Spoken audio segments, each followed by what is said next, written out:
नमस्कार श्रोताओं, आप सभी का स्वागत है कार्यक्रम विविधा में। विविधा के आज के अंक में हम याद कर रहे हैं छिंदवाड़ा के ख्याति लब्ध साहित्यकार विष्णु खरे को।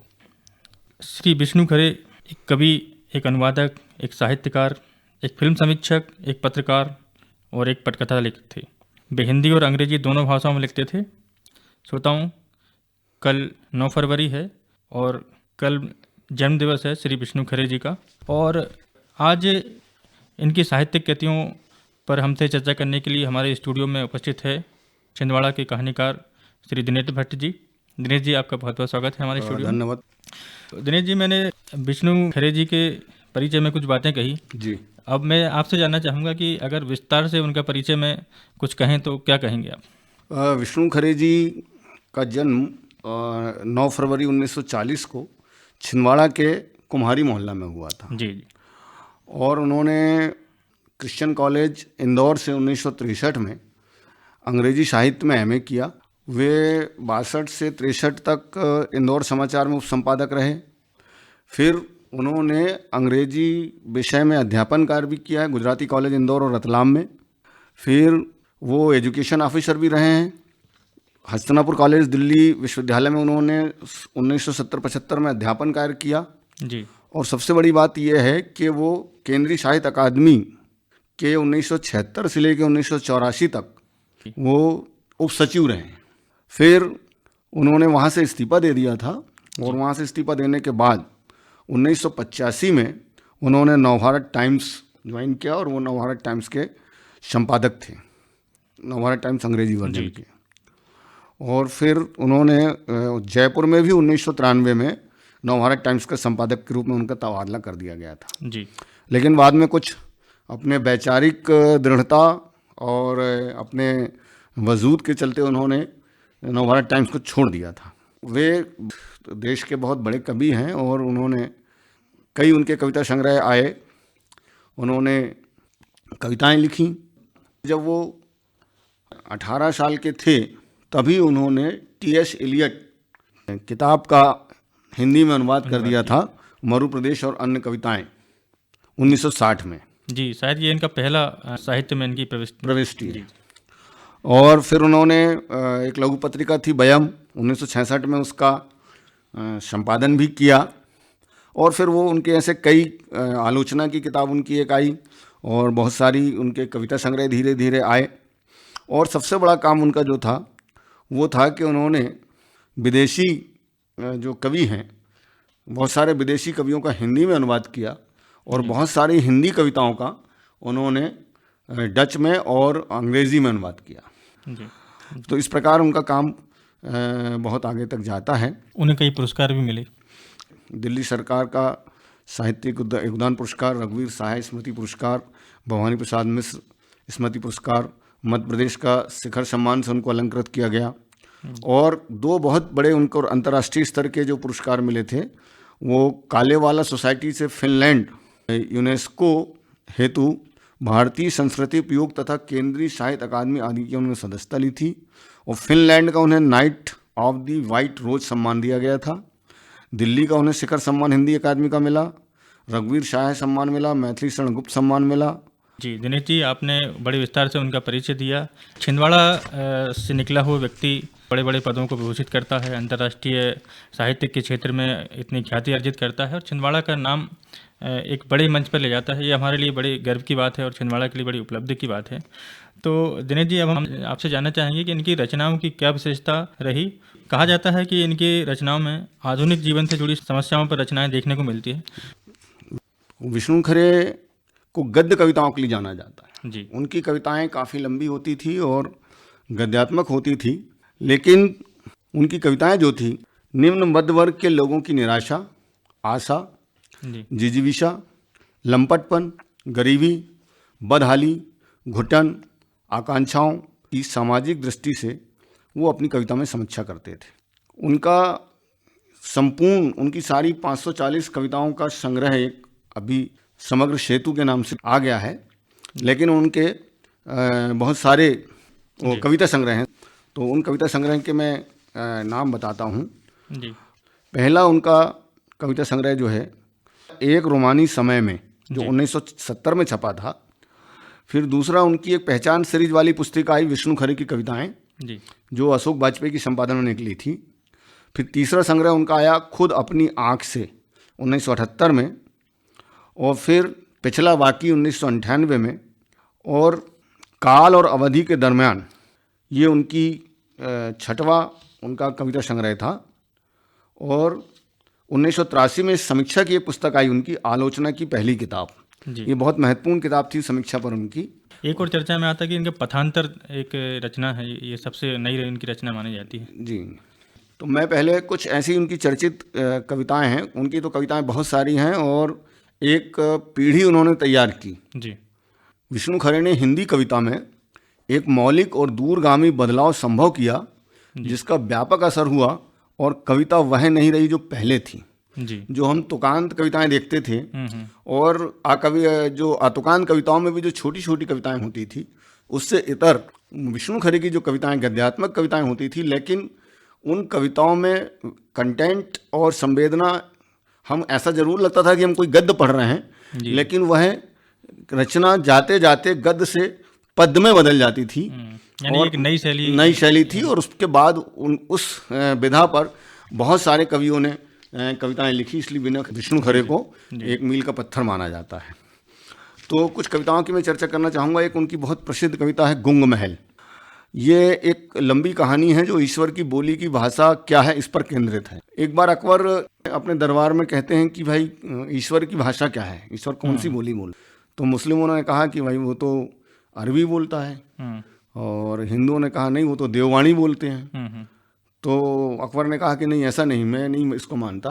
उन्होंने आदेश दिया कि एक काम करिए कि अभी नज़दीक के समय में जो स्त्रियां प्रसव जिनका होने वाला है उनका एक अलग उन्होंने स्थान बनाया, दूर शहर से बाहर एक गुंग महल एक बनाया उन्होंने, और उसमें उन्होंने 20 हिंदू और मुस्लिम महिलाओं का प्रसव कराया, और जो बच्चे हुए उनको भी उन्होंने वहाँ जो उनके जो मतलब के जो केयर टेकर थी उनसे कहा कि आप कुछ नहीं करेंगे, उनके मुंह पर भी उन्होंने पर्दा लगवाया, और वो बच्चों को वैसे ही छोड़ा गया गुंग महल में।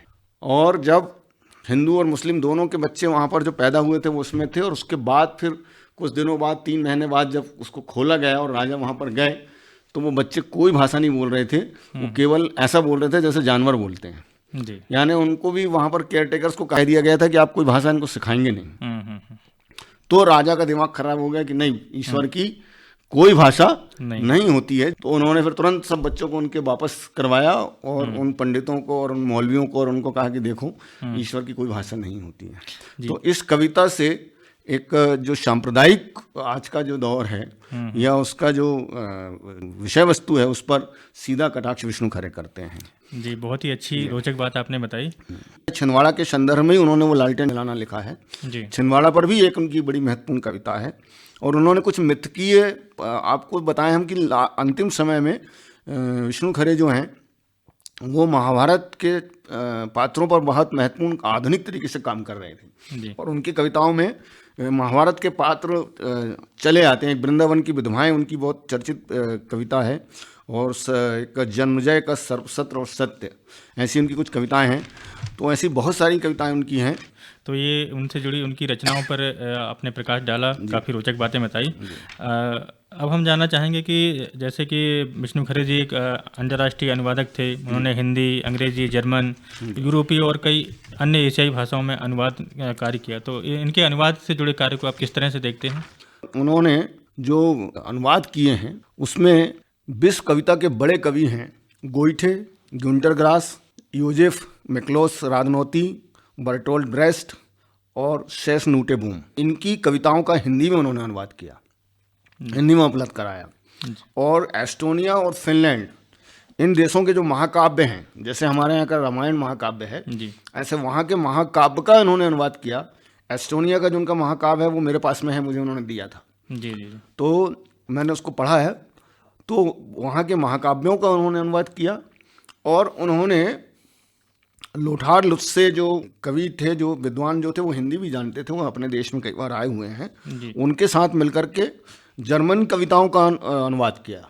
जी, बड़ी उपलब्धि। हाँ, और ये तो विदेशी कविताओं का हिंदी में अनुवाद है, उसके साथ उन्होंने हिंदी कविताओं का अंग्रेजी और डच दोनों भाषा में अनुवाद किया।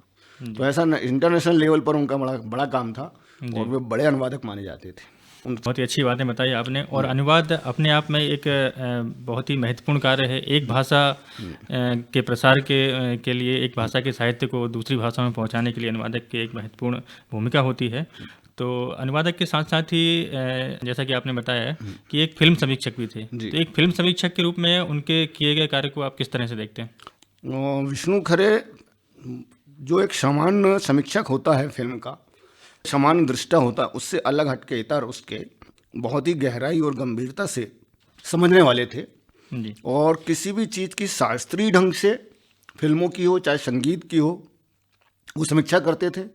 सिनेमा के गहरे जानकार थे जी। मतलब इतना अनुवाद करने के बाद में, इतना लिखने पढ़ने के बाद में भी भारतीय और इंटरनेशनल सिनेमा के सबके वे गहरे जानकार थे। और उन्होंने जो किताबें सिनेमा पर लिखी है और जो उनकी समीक्षाएं थी, उन किताबों की बुनियाद पर, उसकी पाठ्य सामग्री पर तो सिनेमा को परखा जाता है। जी। तो दिनेश जी, हम आपसे ये जानना चाहेंगे कि अभी आपने सारी बातें विस्तार से विष्णु खरे जी के बारे में बताई, तो अंतिम सवाल के रूप में हम आपसे ये जानना चाहेंगे कि आज के जो साहित्य जगत के लोग हैं, जो साहित्यकार हैं, उनको विष्णु खरे जी से क्या प्रेरणा लेनी चाहिए?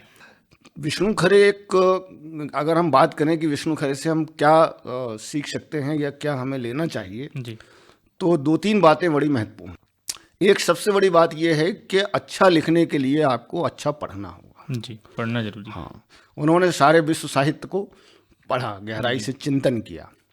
तो नंबर 1 बात कि एक अच्छे लेखक को एक अच्छा पढ़ने वाला होना चाहिए जी।